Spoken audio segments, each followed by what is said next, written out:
Okay, I think it's safe to go ahead and get started. My name is Jermaine Clark, and I'm the Associate Director for Graduate Student Engagement. And we're so excited to have you all here to discuss leadership styles and how you can develop your own. As you may be aware, by being business students here at Robinson, uh, a leadership style is something that can vary amongst individual people. As students, you've probably encountered different leadership styles. You probably have your own already. You're probably well on your way to developing them. But we have our alumni ambassadors here today to discuss their journey and how they have developed their leadership style. So without any further ado, we'll dive into our agenda.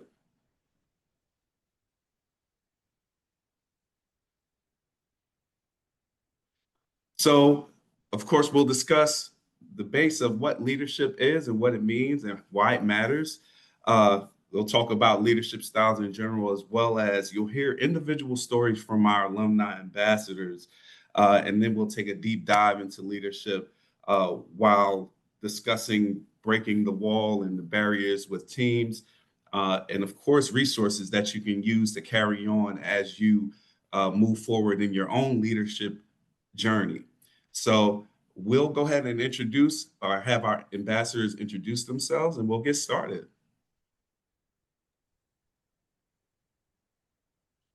Latrinda? Okay, thank you, Jermaine, for that. My name is Latrenda Dumas. I graduated May 2020 from the Master's in Health Administration program during COVID year. And I currently serve in a role as a manager for operation effectiveness for physician billing. So I'm in the revenue cycle space. I work completely remote and I work for Piedmont Healthcare. So looking forward to speaking with you guys and giving you some information and sharing my story. And I am your co-host. My name is Rick. I graduated in December of 2023. That was my second master's, and I mastered in information systems. And I currently am a tax manager at Intuit, and I'll be going through my journey and also providing you with information that you will be able to use as you go from your college journey to your career journey. All right. Okay, so first of all, I'd like to thank everyone for being here. Hello to all you. I'm not sure if everyone here is in Georgia, but hello. Today, we're going to talk about something that we've all encountered, even if you don't always realize it, because it doesn't always come with a title. Let's talk about leadership. So, what is leadership exactly? Many people think that, when you think about leadership, it's probably the first person in line or that it comes with some type of formal authority, but not necessarily. You don't necessarily have to be a manager or a boss to be a leader. It's deeper than just a position, okay? So being in charge doesn't necessarily make you a leader. So our heart leadership is really the ability to guide, influence, and inspire people or groups to work towards a shared goal or vision. Okay, so just telling someone what to do or how to do it doesn't necessarily make you a leader. It's about motivating others, encouraging teamwork, and also pushing forward together. Keyword is together.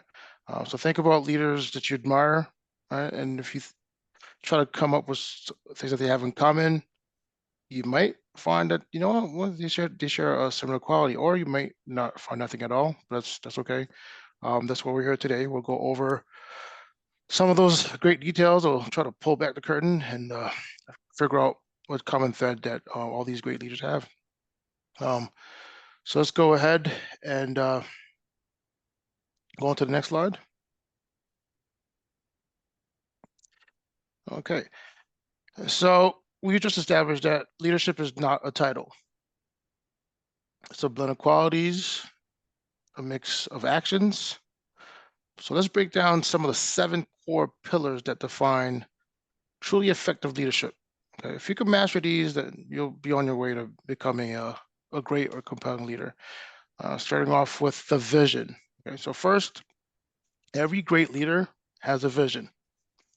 Okay, you might want to take note as we go along. These are key things. I had to go through masters and a whole bunch of seminars to to put this together for you. So hopefully it'll be valuable to you. So first of all, it's the vision. So leaders are not just managing. Okay, they're painting a picture for the future. Right. So effective leaders define a clear direction, and they articulate it in a way that doesn't just inform, but it inspires you. Okay, it inspires you, and you could use that to create your own path. So, it's giving the team a shared destination. Second is influence. This is where we separate true leaders from managers. Leadership is about influencing others to achieve goals rather than just relying on authority or power. Okay, so a leader persuades, motivates, and convinces others. They lead because people just don't want to follow them because they have to. They follow them because they want to. Okay. Third is integrity. Integrity, this might be the most critical one. Trust and credibility. Those are absolutely fundamental in leadership.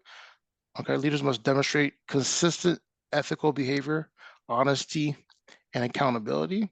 So when a leader compromises their integrity, everything else crumbles. So you have to be able to walk the walk and talk the talk. Okay. Fourth is empowerment. Empowerment means that the leader doesn't just hold on to authority or just hog the spotlight. They share it through empowerment. A good leader helps team members grow by encouraging autonomy, providing support, and fostering their development. It's about building others up and giving them the tools and the confidence that they need to make their own way. Fifth is communication. So that should go without saying. If you have a vision but can't communicate it, then it becomes useless. Okay. So with communication, you can convey goals, expectation, and also crucial feedback. Next one is adaptability. So in today's fast-paced world, you have to be adaptable. Things change daily, so you have to be able to make the quick pivots and change when the recipe changes. So today, the organization might be working a certain way, but you have to be able to adapt and be able to help your team also be as flexible as you are. And lastly is decision making. Okay. Leaders must make sound decisions. Often these decisions will be under pressure, considering the impact, and you have to consider the impact on individuals, the impact on the team, and your organization. But as a leader, sometimes you have to make a decision that no one else will, considering the impact on others. So as you can see, leadership is demanding, but it is also a rewarding discipline. So it requires vision to know where you're going, integrity to keep you grounded, and the influence to bring it all together. So with that, I hope that my co-host could pick it up from there and tell you why leadership matters. Yes. Thank you, Rick, for that. Thank you for setting the foundation of leadership, giving a definition, and giving those pillars. So we're going to go a little bit deeper and for you guys to understand, why leadership styles, why they matter. Your leadership style matters because it directly influences how people think, feel, and perform within an organization. The way a leader communicates, manages others, it helps with morale for the team, productivity, and retention. So I want to kind of call out some of the reasons why leadership styles are important.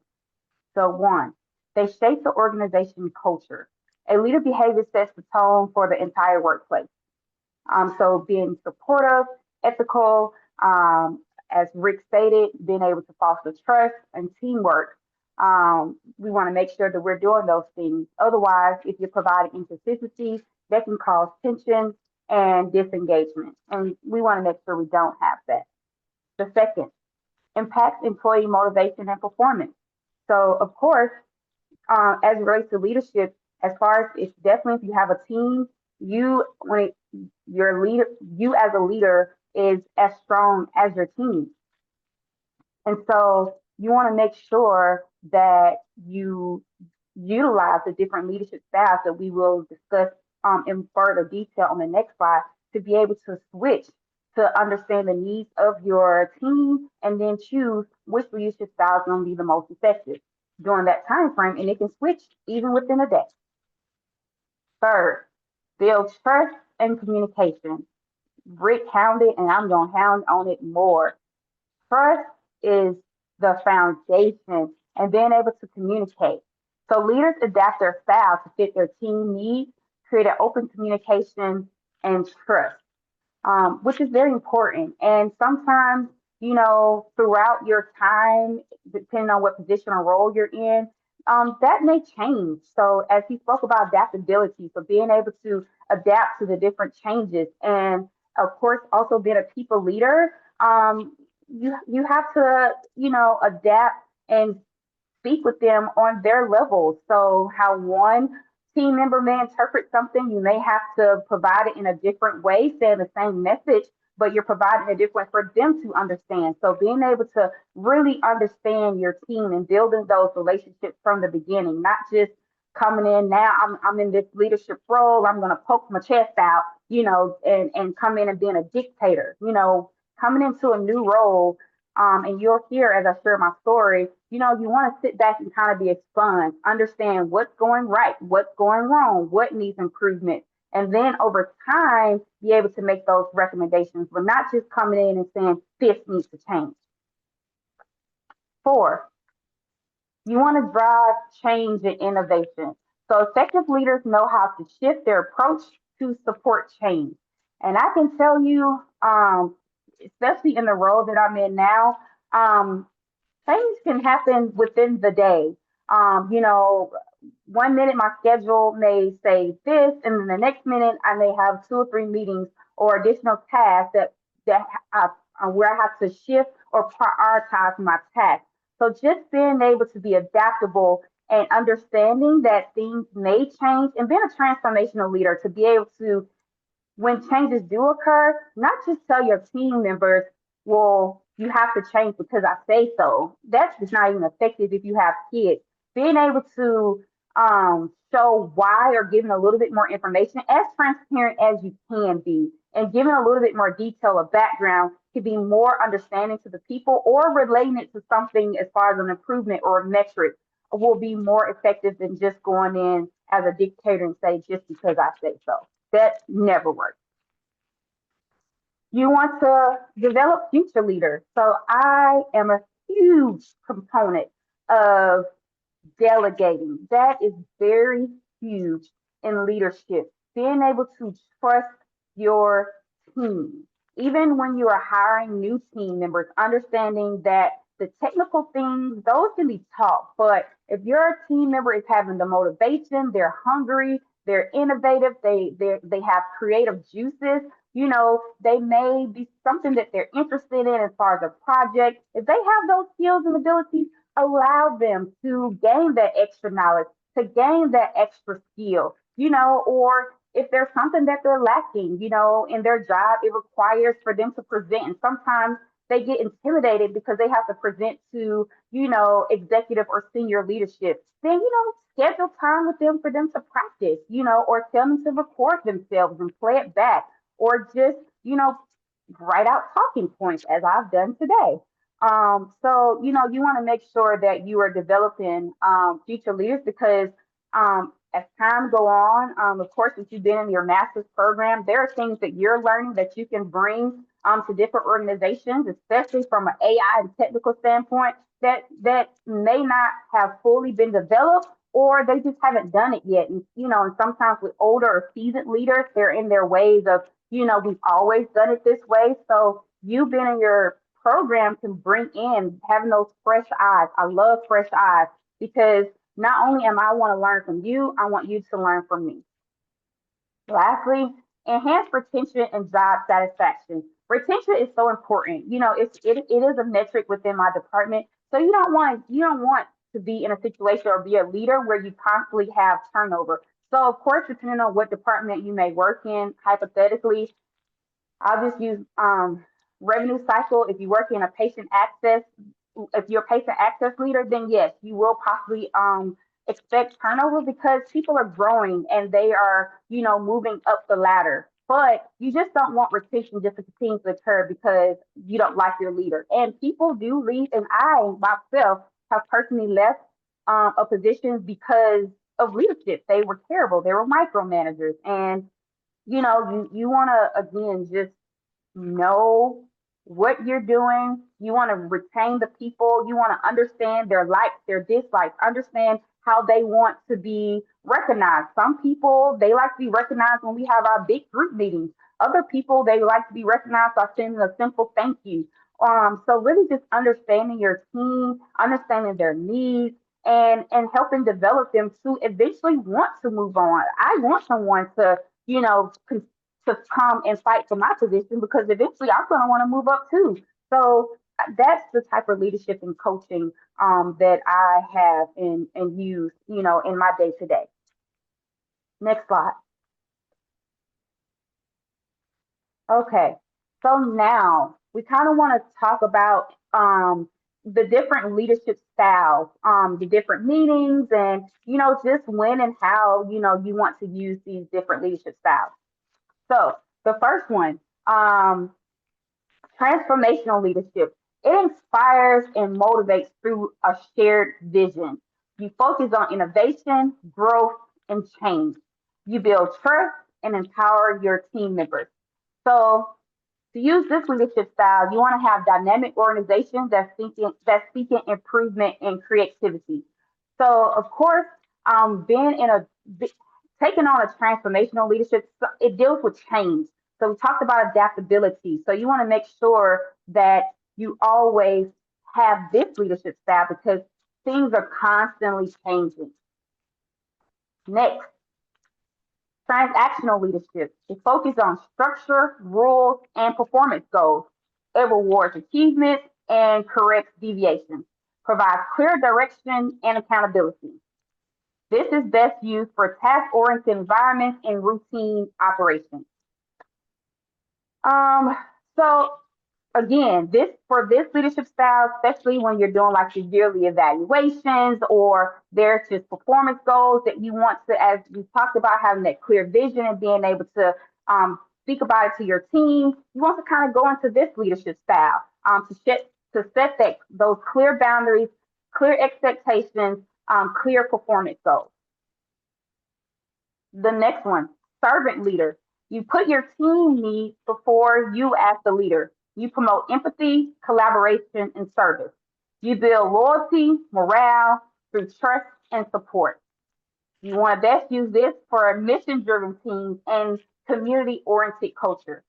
So again, being a servant leader is again that coaching, the mentorship, understanding the needs of your team and adapting to that and understanding it from an individual level and then as a group level.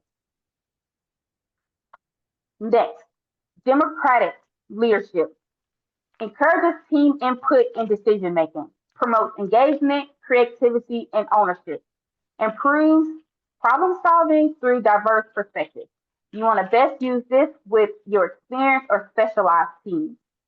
And for this example or this leadership style, when decisions are, especially when your executive leaderships are asking for some type of process improvement or something to make the work efficient, you want to always go to your team because they're the ones doing the work. And definitely been in situations where even my senior leadership have said something in regards to a process, and then I took it back to my team, and I had to challenge to say, I think this would be more of an obstacle than more of an efficiency based on the information that you're providing because this is the metrics. I brought data to support as to why we should not do this. And because I did that, we actually went with the idea of my team. So again, understanding your team and knowing that they're the ones doing the work. So you want to ask their input and you want to be able to use it when you can, but not all the time you can. But when you can use their advice, use it. And also, if they're comfortable enough to be able to speak to that, let them. Autocratic leadership. Leaders make decisions with little input from others. Ensures control, discipline, and quick decisions. Can reduce collaboration if overused. These are for high stakes or time sensitive situations. So autocratic leadership is, you shouldn't use it as much. Sometimes you do have to make decisions, and sometimes you are put in those situations where it just has to be done because it has to be done, and you just have to make a quick decision. And sometimes there it may come with good consequences or bad consequences, but in that time, it calls for you to make that decision, and you stand firm in it. I made this decision because. All right. I call this your non-micro leadership style. So it provides minimum direction and maximal autonomy, encourages independent decision making, requires self motivation and skilled team members. This is best for creative or expert driven environments. So for myself, I believe in not to micromanage my team.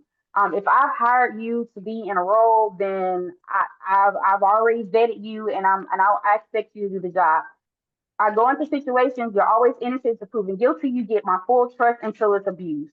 And so just going in, providing that autonomy and of course checking in. And when you do see that there's opportunities for improvement, then you step in. But just allowing them to be able to come and say, hey, I think we should do it this way. And being more of a listener than a speaker.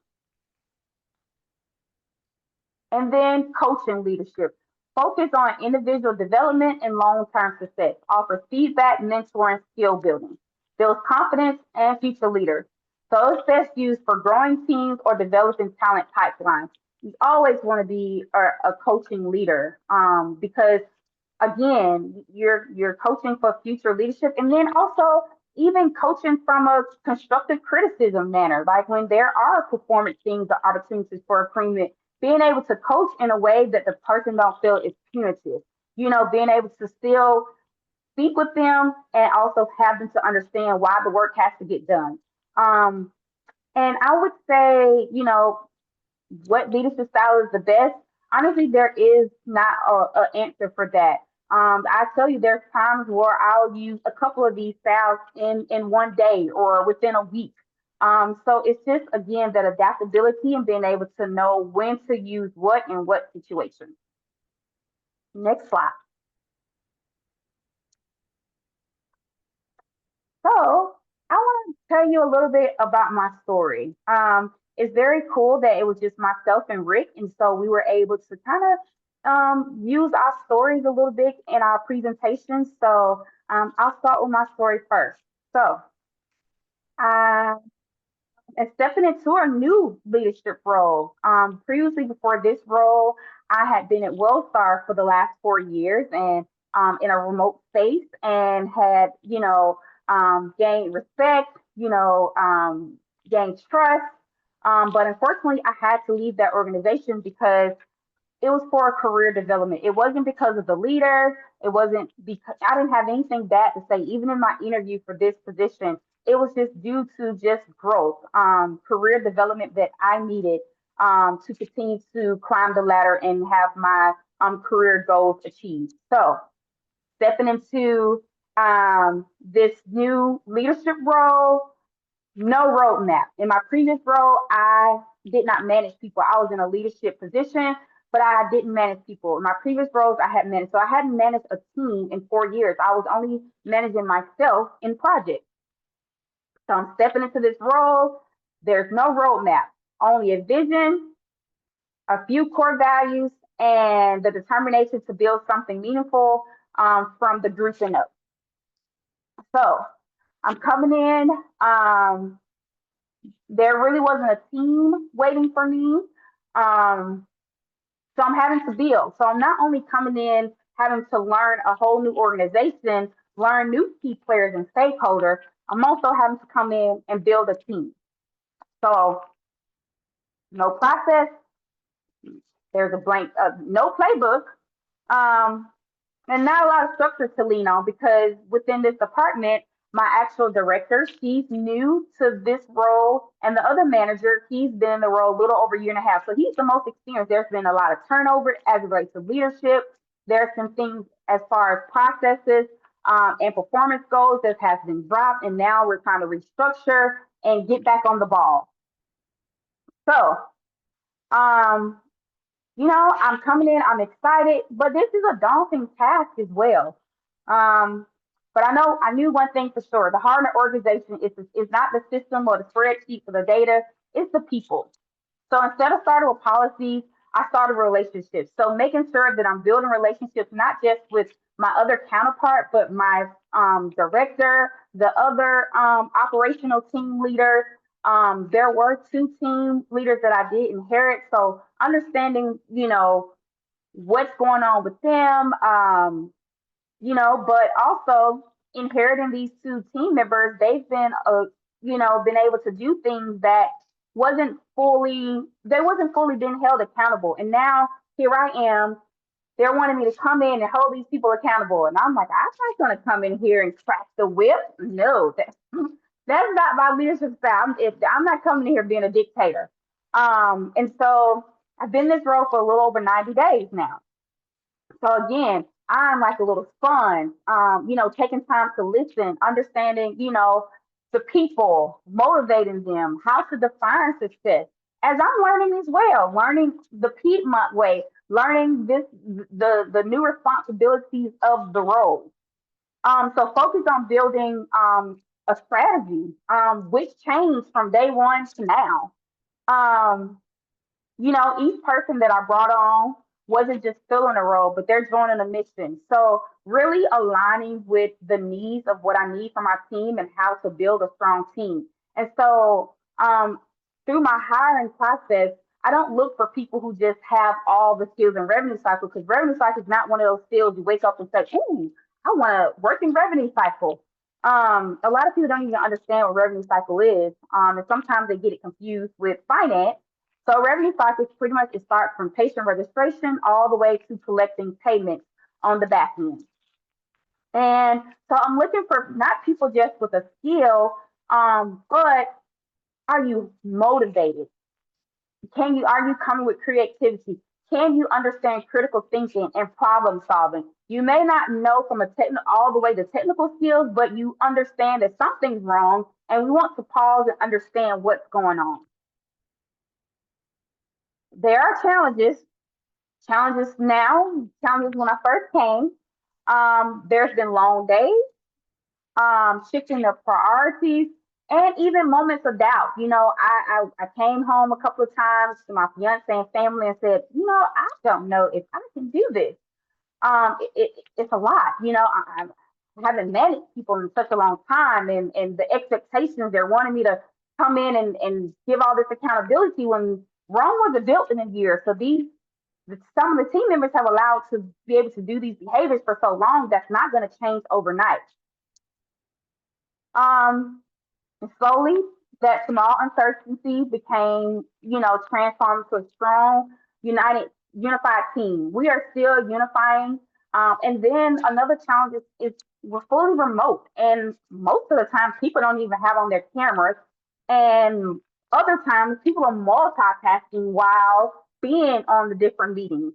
So just being able to connect with my team from a remote space. So during our monthly meetings, just when it's my team members, I'll say, "Hey guys, let's turn on our cameras," just so there's some type of interacting, and I need to make sure you're fully engaging with what I'm sharing. Even leadership. My direct leader, she told me that leadership felt that when I first came on, I was so engaged and I had so much high energy, and they used the word they stated they feel I was timid. If anyone knows Latrenda, timid is not a word that you would use to describe. And I think that there was just some confusion of me coming in being more of a sponge than and using my ears and less of my mouth. And so they took that as I'm being timid or I'm unable to lead. And now, past 90 days, they're like, "Oh, well, yeah, she does have great ideas. And, she can think about different processes and come up with solutions." And it's only, I'm like, see, you guys just have to give me a little time. Like, let me understand what's going on, what I need to lead, or what I need to say to the team. If I don't understand, I'm not going to feel comfortable trying to explain it and have my team members look like, ooh, she don't know what she's talking about. You don't ever want to be in that situation, even if you don't know what you're talking about. Hey, you have to figure it out. So today, when I look at what I've built in 90 days, results and systems are most important, and the people. I remind that leadership isn't about managing tasks, it's about developing people. And I can say that I do feel that my team, I can see a change and a shift from when I first came on to now. Like, they're actually calling, Willis Trenda, what do you think about this? When I first came on, they would always go to the other managers. And now, slowly but surely, they're coming to me first. And that lets me know that they are starting to gain trust in me, and to now to say we have a leader in place that's going to stay here and not going to just leave. Like, I'm not here to leave. I want to make sure that when I do leave, that team is built enough. And honestly, I can pick somebody from the team and say, hey, you take my place, to continue as I move, we move together. So that is my success story, and that's how I turned a blank page into a success story in 90 days, and we're still going. But I feel more stronger, more confident, and just excited to continue to learn, and continue to build my team. Thank you. Thanks for I'm gonna turn it back over to you, Rick. thanks, Latrenda. I like that last quote that you put on there. It says, "What do you do when you're leading, but the path hasn't been built yet?" I think that really resonates with me. Um, so when I reflect on my leadership story, um, similar to yours, but I'll reflect a little further back, starting with my humble beginnings or my roots, thinking back to when I was in school and also my social environment. So looking at how I got here. Okay, so since I was a kid, uh, just like many of y'all, I had many different leaders and role models, from family members to public figures to even various organizations. So when there was no path, what I did, I took those examples to figure out my own path, because that's the only example you can only build from examples. Sometimes, and I remember when I was in my first job, my manager told me something that really resonated with me, and it echoes up until today. He said, "Rick, don't try to reinvent the four-hold button.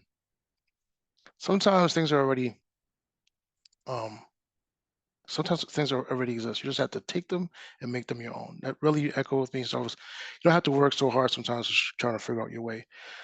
So in my case, what I ended up doing is, when I was in school, is just staying involved and staying engaged.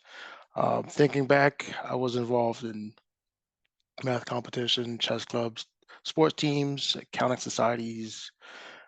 Even now with the um, ambassador team, with the GSU ambassador, just trying to stay involved. And all these experiences, some of them were wins, some of them were mistakes, but they taught me the crucial stuff like teamwork, how organizations work, personal accountability, and even how to problem solve. But the biggest realization for me was that people have a powerful impact on each other's performance. So it doesn't matter if you're on a school project or team sports or even working on a job. The energy that you bring, your work ethic, those are really, really contagious. You might not realize it immediately, right? But others that you work with, they know, right? I remember when I was playing soccer at the college level. Well, I think the year was 2008, and we won the conference championship. And I got highlighted by my coaches and team mates, and they praised me for my work rate and my attitude. And I remember that at that point in time when they put that in the school newspaper, I was young and I was like, wow, okay, I'm on the school newspaper, and it really made me understand that what I did had a ripple effect. It was really my commitment, and the simple things, just like always being present, putting in work when people are not watching, and even offering like words of encouragement and refusing to give up when things get difficult. Okay, I know it sounds easier than easier said than done, and it might sound a little rehearsed, but it is in reality, it is what it is. You're going to face some challenges, and there's going to be some conflicting ideas, and that's normal. But you got to understand as a leader that you're going to go through some stuff, and a leader will be able to also manage conflict. Okay. With that in mind, okay, I also learned in college, and you might want to write this down as well, because that also had a big impact on me. It was Bruce Tuckman's five stage team development model. And with that, he says that with any team, you'll go through these 5 stages. You'll go from forming to storming, norming, then performing, then adjourning. So I'll say it again. It's first stage is forming, then it's storming, then it's norming, then ultimately you start performing, and then you'll adjourn. So when adjourning means that's the end of the project, and you'll move on to another team. So keep that in mind as we move to the next slide. Okay, so now it hasn't always been a success story. Okay, so you also have to acknowledge your failures. So early in my career, right after college, I missed some targets. I lost some valuable business relationships. And if you're just starting your career, you'll probably go through those stages too. But what I realized that admitting fault isn't always a weakness; it's also a sign of strength, because you look back and you'll look at those challenges, and then you'll realize, hey, you know what, that was a time in my life where I wasn't set up right, or certain things I didn't understand. And looking at my first career, there was a lack of management skills there, a lack of coordination, lack of um, just knowing how to work some of the software. So I wasn't perfect coming out of college. A lot of things I had to learn. So I didn't realize it then, but now I understand that to be a great leader, you have to be self-aware. You have to understand your strengths and weaknesses, and then from there you could create a plan or try to improve. So as long as you have that mindset where you're seeking excellence and you're striving to evolve, those will make you a great leader. Um, Another thing that I realized was that the best mirror is feedback, right? So when you get feedback, it allows you to listen to others and see how others perceive you, and then lets you take a step back and then view the true influence that you had on others and the example that you set. Then from there, try to recalibrate yourself. When I transitioned to my career as a financial advisor, I didn't have all the skills that the role required. I was even shocked that I even got the role.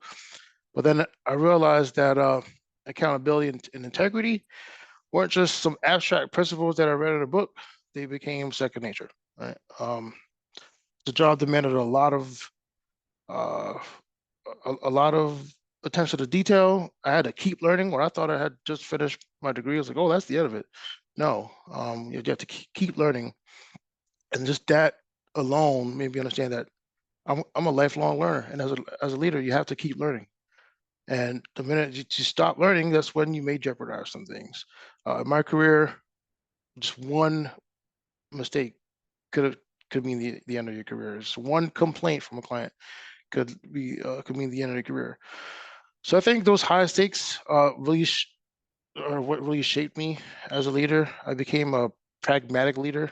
Okay, slash, like she said, a coaching leader slash servant leader. I know Jermaine put that in chat as one of his favorites. Yep, and all these combined, um, those are my favorite too. I'm the type of leader that steps up, takes command, motivates others, and ensures that no one is left behind. I believe that in a team, you're only as strong as your weakest link, which means that I both elevate people and support them, and I also delegate key responsibilities to my top performers. And I also believe that attitude is a choice. So I choose to lead by example. So I strive to maintain ethical standards that everyone can see. And I'm self-aware, knowing that, hey, people are always looking at me, and even when they're not looking at me, they may still be uh, looking at me. You're not always aware of when people are looking at you. It's like driving down the street and just throwing a banana peel out the window. It's polluting, and someone just might end up reporting you. But I'm proud to say that my team has done great. We have no complaints against us, and that I've always helped them hit those corporate standard goals, and I've helped promote a lot of my team members to roles that they set for themselves, roles and goals that they set for themselves. And I think that this belief of mine also echoes philosophies of other leaders that I've admired. I took some quotes down for you. Henry Ford was one of them that I admired. Um, he said something like, "Coming together is the beginning, keeping together is a progress, but working together is success." And I've also found inspiration in another leader. Her name is Sheryl Sandberg. Not sure if y'all are familiar with her. She was heavily involved with Facebook, and she says, "Leadership is about making others better as a result of your presence and making sure that impact lasts in your absence," just like Latrina was saying earlier. So these examples reinforce the necessity of high standards, um, and also the need to constantly inspire others. And lastly, my third phase, now that I'm occupying, next slide, please, Boomy. Now that I have transitioned to another role, I am now a tax manager, and effective team management is absolutely critical. So I'm taking everything that I've learned up until this point, and now there's even more required of me. There's even more pressure, even greater there's greater pressure when it comes to meeting deadlines and compliance needs, and the need for accuracy and being clear and delegating, and being taken from one project to another, and like, hey, you were great, you were a great leader in this project. Oh, I recognize that we've succeeded because of you, and they just throw you around. So that's just to say that people will recognize you as a great leader, and they will want to work with you when you have a system. So just remember that those fundamental skills that you're learning now in school will help you evolve as a leader. Um, and I remember when I was doing my MBA, I came across the idea of leadership point of view. If you're not familiar with that, you may want to look into that.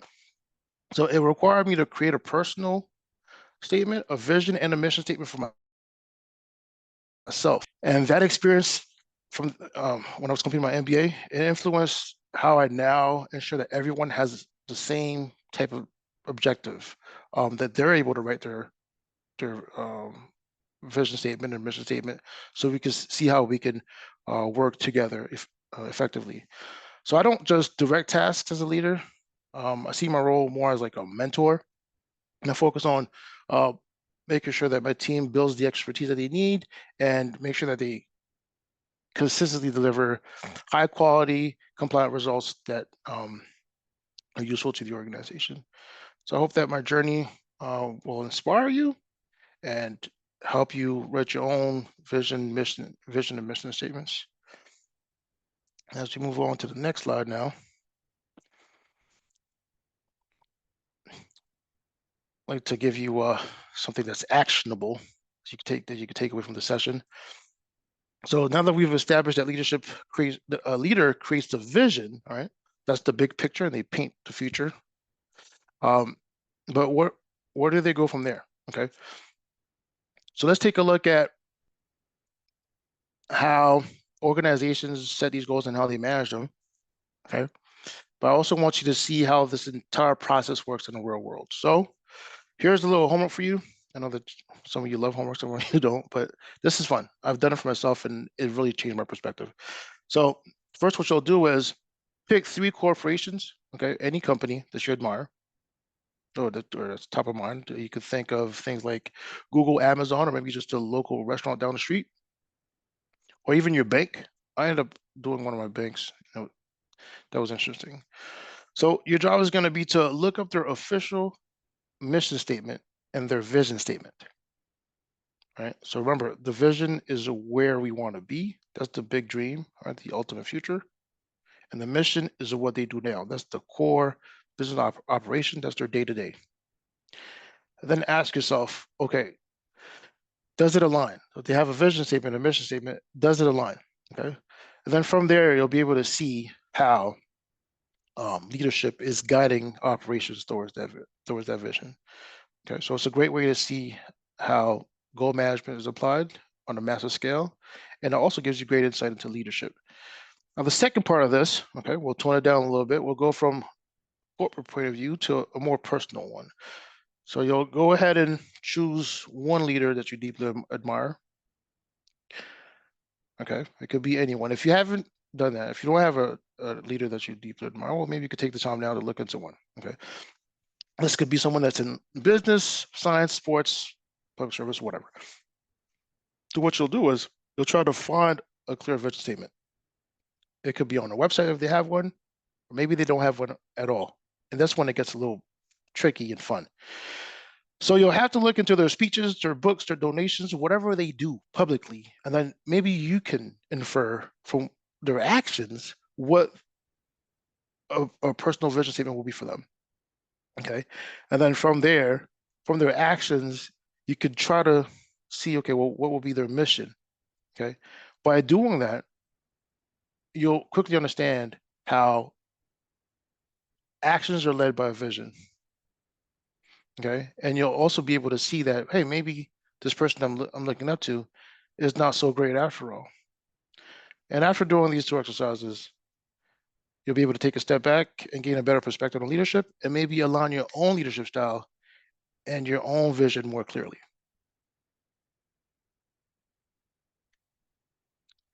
Next slide.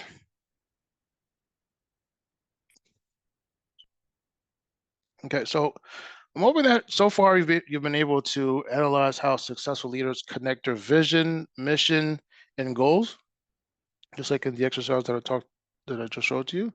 Okay. So the question here is, how do you start building your own path to achieve that ultimate vision? Starting right now while you're still in school or just beginning in your career. Just remember that at this point, as you move forward in your journey, from my experience, from Jermaine's experience, from the trainer's experience, or anyone that you may be talking to, that we could all say that you don't have to build this path alone. There's power in networking. Okay, that's key. The strategy is to network. Okay, it's not just collecting business cards or going to useless coffee meetups. Okay, find people who are a few steps ahead of you. Okay, people whose mission inspire you, and ask them thought out questions. Just don't meet people just to meet people, just to build a network. I see people on LinkedIn with thousands of links that may not be all useful, but make sure that you have these people in your network that could help you build your personal vision. Ask them questions like, okay, what do you anticipate your career to be like in the next 5 years, for instance? So just think about those networks, set those goals, make them manageable, and make every coffee chat or every interview, make them more valuable. And hopefully that helps you set the path for the future. Next slide. And one more thing that I could say is I wouldn't have been able to get to where I'm at if it wasn't for my network. My network was actually what helped me land my roles. When I was at Georgia State, right? Well, before Georgia State, I was trying to get into PwC. I was trying to get into Siemens. I had applied, I don't know how many times. I didn't even get a response.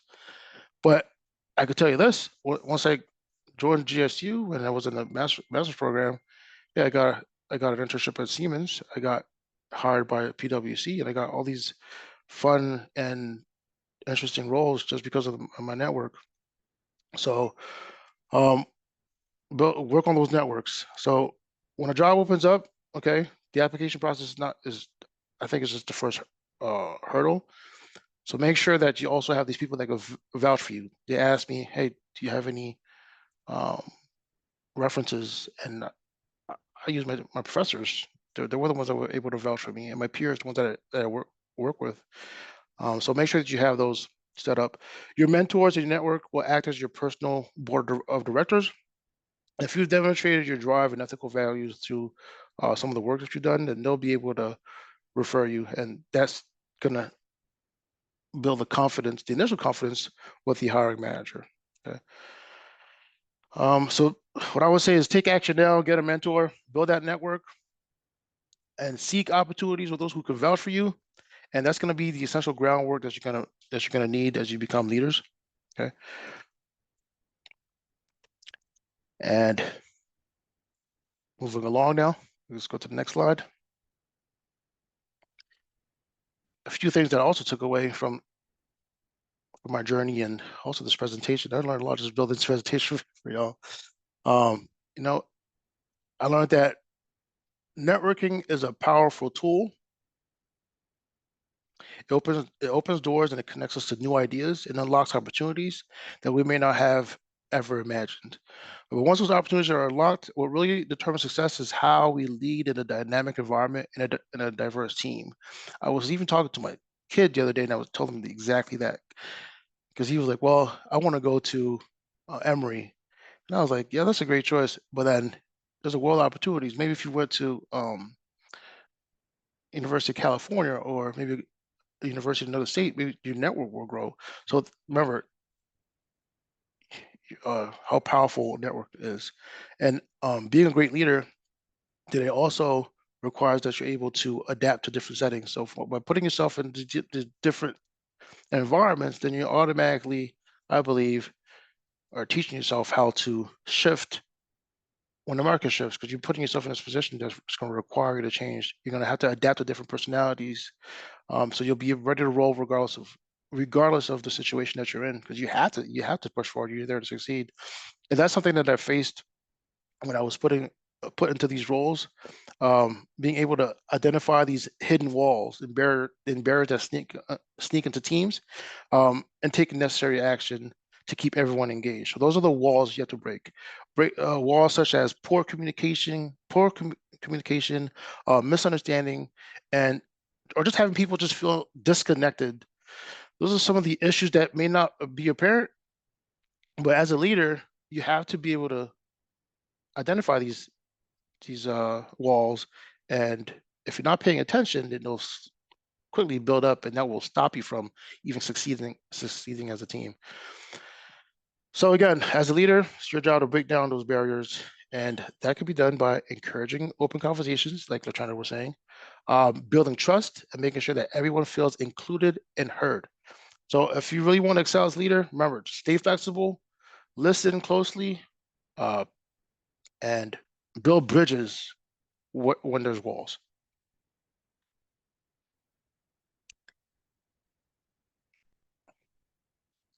And I'd like to leave you all with some of the resources that really had an impact on me. The 1 Minute Manager by Caleb Benchard is a great read.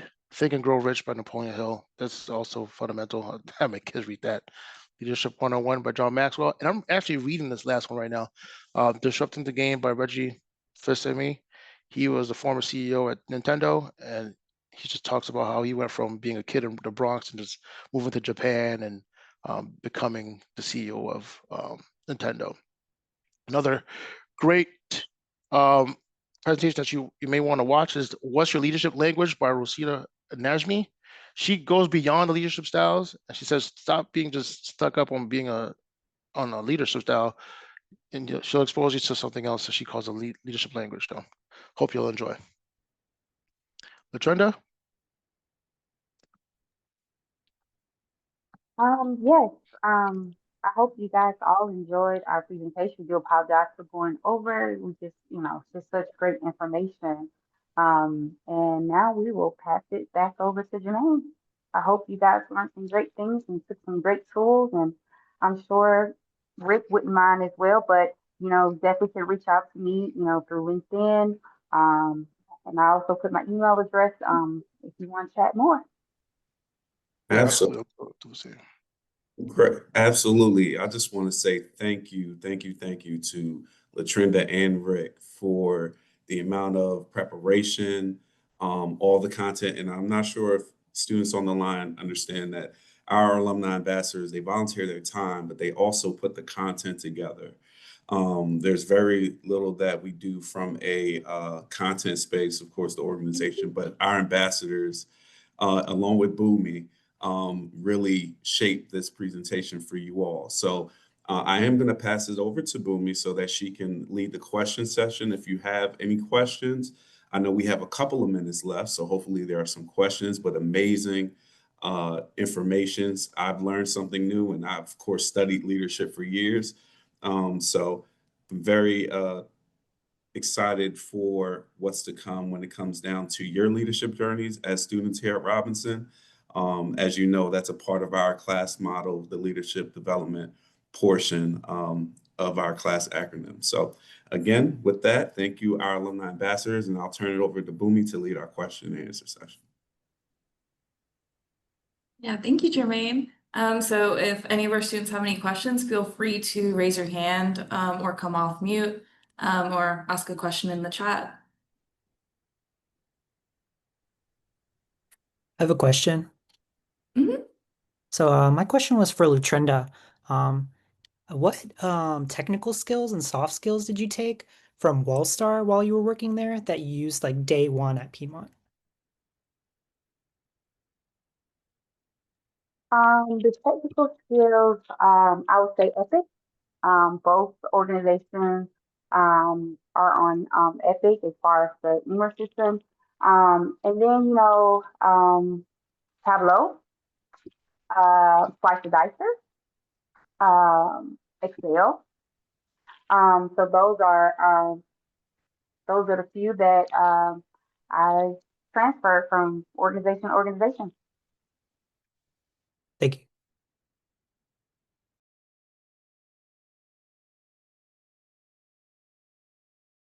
Any other questions? Don't be shy, everybody.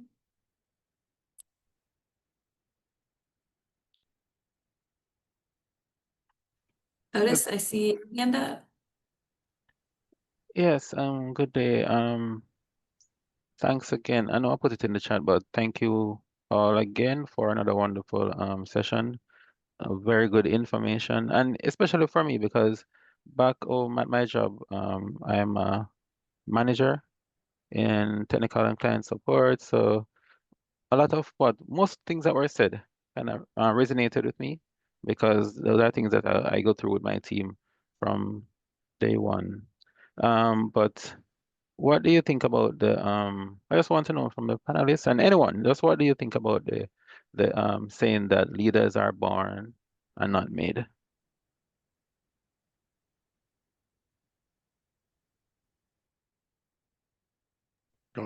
I can answer that. I know that when I was born, I didn't even know how to talk. So I think from that point on, I was made. Okay. Uh, I don't know. Unless you have some type of constraint. Okay. And even in that, you could be a leader in your own space. And I think when I defined leadership in the beginning, um, it's about inspiring others and having an impact, positive impact. So I don't think that's 100% accurate. I can see why they would say that. This is having the innate ability to influence others. Some people are just naturally skilled in different things. But even if you don't have that skill, you can still learn how to be a great leader. So yeah, don't limit yourself by saying, "Hey, well, I wasn't born a leader." You can still just a lot of skills that you can learn just to occupy that space. And I think from there, just self-awareness is fundamental. Once you're aware that the impact you're having on others, then that alone will make you a leader. You don't even know if you're a leader sometimes. It just happens. People just follow you. Thank you. And if I could add very quickly to that timeless question, I really believe that leadership, and I think it was the young lady Latrinda, Miss Latrinda, that I know so well, said, I think it's influence. People follow positive influence.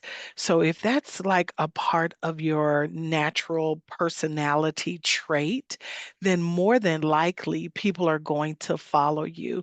I do believe that certain traits can be learned, but um, I just really believe that if it's a part of your personality, people are going to follow you. I'll tell this very quick story. I retired from Delta Airline and I went into a leadership development program there. And some of the things that came naturally for me, other people were trying to study how to get that influence. And then some of the technical things that I needed to learn, I could study to get. So what I'm trying to say is when you have this welcoming disposition, this nurturing type of developing, all inclusive type of persona, people kind of want to be around that, right? Especially today, people want to be recognized, acknowledged, grow, learn, develop. And so if you've got that type of personality that it comes naturally, then they'll follow you. Other than that, you can learn everything else, which is what our two wonderful presenters kind of led us to today. So that's just my take on it. Yeah, thank you for sharing, Miss Pam. That was very insightful. I loved that. Absolutely. And I think I saw Deanna or Dina raise her hand. Yes. Like, you want to ask your Hi. question? Yes, I think you all did a great job, by the way. In regards to the 5 stages of the team development, which was the forming, storming, norming, performing, and adoring, I was just wondering, is there any stage that we should be mainly like that over exceeds um, the other stages in terms of the development and focusing on those stages? Oh, first, they don't have to be specifically in that order. Well, adjourning, yes, but the other four may not present themselves the same way. Um, and I hope I'm answering the question correctly. I'll go over some of these stages and just tell you what I've done in order to go through these. So first thing, when you're in a team at the forming stage, that means that you're gonna be bumping heads. There's different point of views, people coming from different walks of life, so you may not automatically bond with others. It may be because of biases. Yeah, everyone has biases. These are subconscious ideas that you have of people, and you have to deal with those biases. It may be because it could be because of the age, it could be because of the career, but you have to go through that phase. And what I've done is I've held icebreakers. It's an activity that goes beyond um, the scope of the the team or the project. Okay, so it's besides the project, we're doing activity. It could be um, socializing. It could be just a game that we play online, just to break the ice. And then from there, these are management skills as well. So just so you know, you just don't go into these 5 stages. That's what people leaders are for, and managers. And what I was saying as leader, you have to be aware of these. So in the storming phase, that's when people are brainstorming, and there's a way to properly manage that stage. Um, and then when you move to the norming, that's when you start collaborating, working together, and then the work rate is normalized, and you start getting along, and you start getting some work done. But it may not be perfect, but then you have to be able to manage conflict before you move on to the other stage where you're at working at your optimal level, and you're actually performing, and that's when you're able to communicate effectively, provide feedback, constructive feedback, and you're able to not take things personally and just really excel as a team. And then once you've peaked and you've reached your goal, then you could adjourn. And at the adjourning step, you look back and say, hey, what went well? What could have gone better? And what should we do next time? And then you Yes. break apart as a team, and then you move on to your next project. Okay. So yeah, nicely explained. I'm glad you kind of went deeper with those, the breakdown of each stage. Now, is there ever a process where you may have to go back through the stage with that same, or you're going to move on to the next project and start that same alignment over in the next project?